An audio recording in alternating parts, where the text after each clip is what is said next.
చెట్లు ఏడుస్తాయట. మనకు అర్థం కాని భాషలో తమ బాధను గోడుగోడును చెప్పుకుంటాయట. ఆ భాష కేవలం మనిషికే వినపడదు, కనపడదు. కానీ జంతువులకు మాత్రం అర్థమవుతాయట.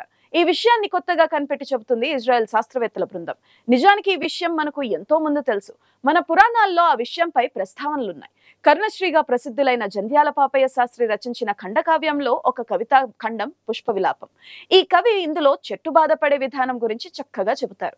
వాటిని అమరగాయకుడు ఘంటసాల వెంకటేశ్వరరావు పాడటంతో తెలుగు రాష్ట్రాల్లో ఎంతగానో ప్రాచుర్యం పొందాయి.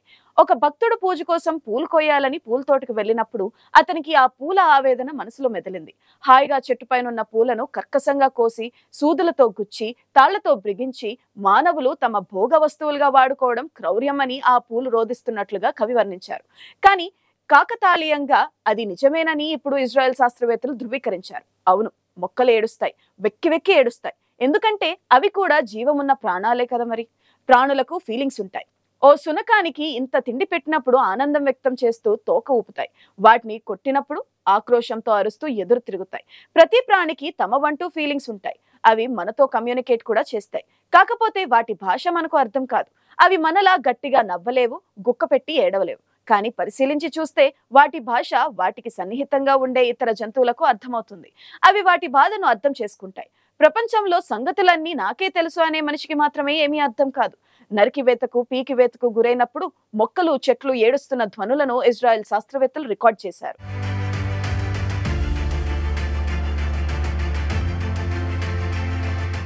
నిజానికి ఇదేమీ కొత్త వార్త కాదు. ఏడాది రెండేళ్లుగా చెట్లు ఫీలింగ్స్ పై బోలెడు ఆర్టికల్స్ వచ్చాయి. యూట్యూబ్ వీడియోల్లో చెట్టుకు గిలిగింతలుంటాయని కూడా చూపించడం మనం చూసాం.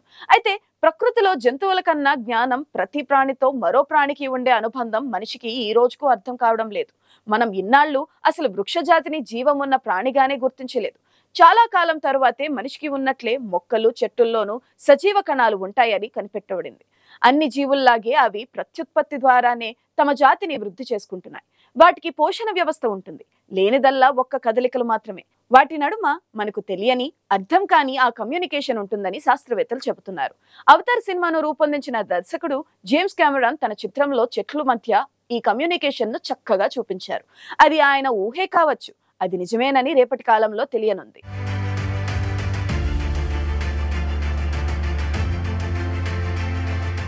పుట్టగొడుగులకు మనుషుల్లాంటి ఫీలింగ్స్ ఉంటాయని 2 ఏళ్ల క్రితం జరిగిన పరిశోధనలో తెలిసింది. చెట్లకు మొక్కలకు ప్రాణం ఉంటుందని, అవి కూడా మనుషుల్లాగే బాధను అనుభవిస్తాయన్న మాట వింటుంటాం. కానీ పుట్టగొడుగులు ఒకదానితో ఒకటి మాట్లాడుకుంటాయని శాస్త్రవేత్తల పరిశోధనలో తేలింది.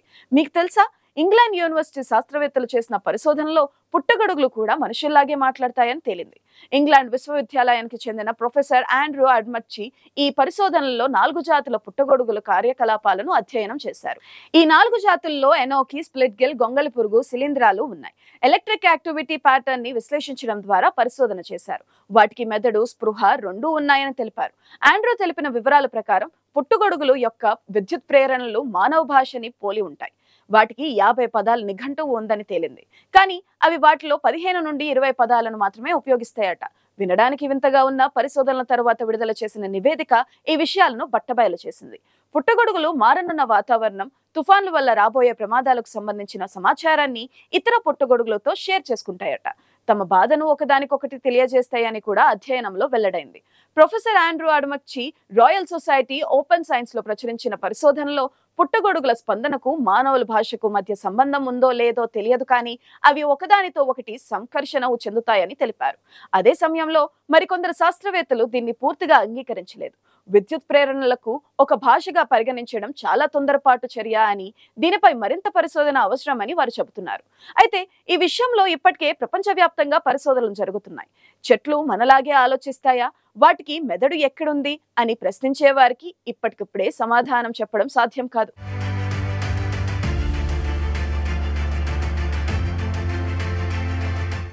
ఏలియన్స్ ఉంటారా? ఉంటే ఎలా ఉంటారు? కంటికి కనిపించరేమి అని అంతా వాదిస్తుంటారు. వారు ఇలాగే ఉండాలనేం లేదు. మనిషిలాగే 2 కళ్ళు, ముక్కు, నోరు, 2 చేతులు, 2 కాళ్లతో ఉండాలని రూలేం లేదు. భూమి మీద కాబట్టి పరిణామ క్రమంలో మనిషి అవసరాలను బట్టి ఈ రూపం లభించింది. ఎక్కడో ఉండే గ్రహాలపై జీవం ఉన్నా అక్కడి అవసరాలను బట్టి ఏదో ఓ రూపం ఉండవచ్చు. అది అచ్చం మనిషిలా ఉండాలని రూలేం లేదు. కంటికి కనిపించొచ్చు లేదా కనిపించకపోవచ్చు. కమ్యూనికేట్ చేసేందుకు మనకు అర్థం కాని వ్యవస్థలు ఉండొచ్చు. అర్థం కానంత మాత్రాన ఏలియన్స్ లేరని చెప్పలేం. అదే శాస్త్రీయ ఆధారాలు లేవు కాబట్టి ఉన్నారని నమ్మనూలేము. అలాగే వృక్షాలు కూడా. మన దేశంలో నవ్వే చెట్టు గురించి యూట్యూబ్ లో చూడవచ్చు. జస్ట్ ఇలా టచ్ చేస్తే చాలు, చెట్టుకు కితకితలు పుడతాయి. చెట్టు చివరి వరకు ప్రతి కొమ్మలో కదలిక కనిపిస్తుంది. ఈ చెట్టును చూడ్డానికి జనం ఆ పార్కు వస్తుంటారు. మనిషి కన్నా ముందే భూమిపై స్థానం సంపాదించుకున్న చెట్లు వయసురీత్యా అత్యంత ప్రాచీన కాలం నాటివని చెప్పవచ్చు. ఆ తర్వాత జన్మించిన జంతువులతో వాటికి దగ్గర సంబంధం ఉండవచ్చు. అయితే వాటి అవసరాలను బట్టి ఆకారాలు మారుతుంటాయనే సిద్ధాంతం మేరకు సదరు వ్యవస్థలు మన కంటికి కనిపించిన విధంగా ఎదిగాయి. వాటినే ఇప్పుడు శాస్త్రవేత్తలు తమ పరిశోధనల ద్వారా బయట పెడుతున్నారు. ఇన్నాళ్ళు సాంకేతికత అంతగా అభివృద్ధి చెందని కాలంలో మనకు వాటి గురించి పెద్దగా తెలియలేదు. కానీ నేటి 21వ శతాబ్దంలో ఎన్నో అధునాతన పరికరాలు అందుబాటులోకి వచ్చాయి. వాటితో పాటు కంప్యూటర్లు, సూపర్ కంప్యూటర్లు అభివృద్ధి చెందాయి. నిజానికి జంతువులతో మొక్కలు ఏం సంభాషిస్తాయి? అవి ఎవరైనా రికార్డ్ చేసి డీకోడ్ చేస్తే బాగుండునని అంటున్నారు విశ్లేషకులు. ప్రపంచాన్ని వేగంగా కమ్ముకొస్తున్న కృత్రిమ మీద దాన్ని కూడా సాధించి వృక్ష జాతికి సంబంధించిన మరిన్ని మిస్టరీలను, ప్రకృతి రహస్యాలను మనకు విప్పి చెబితే బాగుంటుందని వారంటున్నారు.